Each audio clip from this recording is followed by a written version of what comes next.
Hi, my name is Montana Martin with Half Filled Glass Productions. It's a production company I just recently started, and as most of us independent filmmakers know, filmmaking is very expensive, and when you're on a limited budget, it's coming up with things like light stands and boom poles is next to impossible. So what's our alternative? We have to do DIY, do it yourself, and today I'm going to show you how to adapt a shock mount for a shotgun mic to a broomstick pole, a painter's pole, or a light bulb remover pole.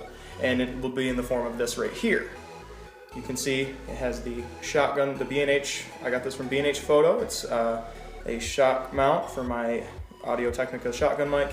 And then you can see the fitting that I adapted to the light remover pole. This extends up to 16 feet. This is the pole that I recommend you use because you have so much distance, and sometimes you'll find a pole that can't really be adapted with this PVC fitting.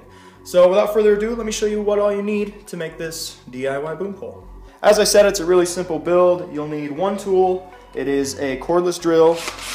You will need 2 bits that go with that drill. You'll need a pilot hole drill bit, and with that you could use a 1/4 drill bit, anything smaller than a 3/8.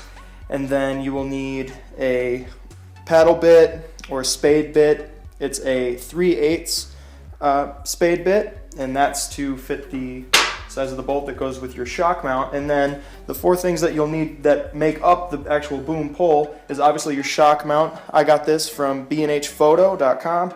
The same place I got my mic. I actually got this with the mic, and that right there, that accepts the 3/8 bolt right here.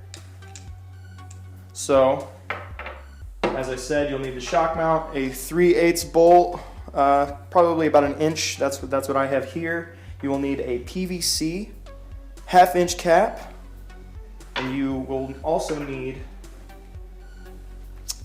this light extendo pole. It extends to 16 feet. This is actually I think $20. Altogether this should only run you, not counting the shock mount, about $25 at the most, really.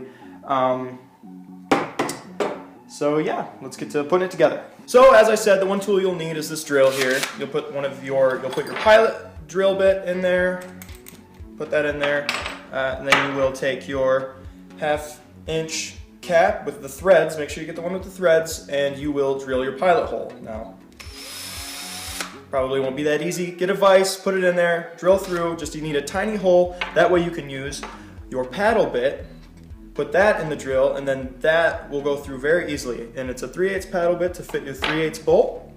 Then once you have that, it's really simple, easy. It's, you just take your 1 inch long 3/8 bolt, you put it through that hole you just made.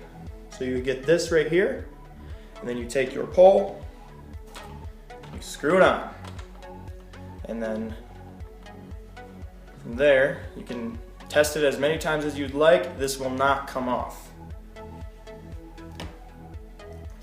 And then you take your shock mount that you have, you screw that on,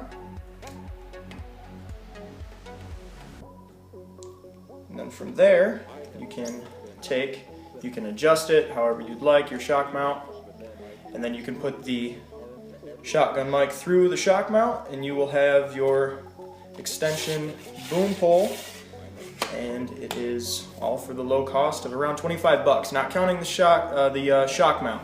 But here's the biggest thing always to remember with these DIY projects.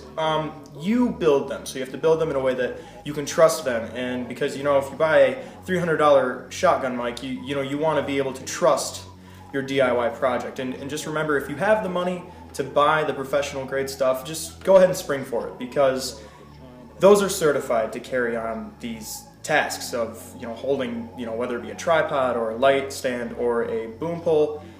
You got to build it so that you trust it, or just if you can afford it, buy the professional thing, because you would never want some of your gear to break, especially as an independent filmmaker. As we said, budgeting is huge, and if your camera or your shotgun mic breaks, that could totally ruin your shoot or your whole film at that point. So I'm Montana Martin. This has been a half-filled glass DIY video, and this is the boom pole. This is what I use on my shoots. So I hope you like and subscribe, and tell me what you think of the design in the comments below.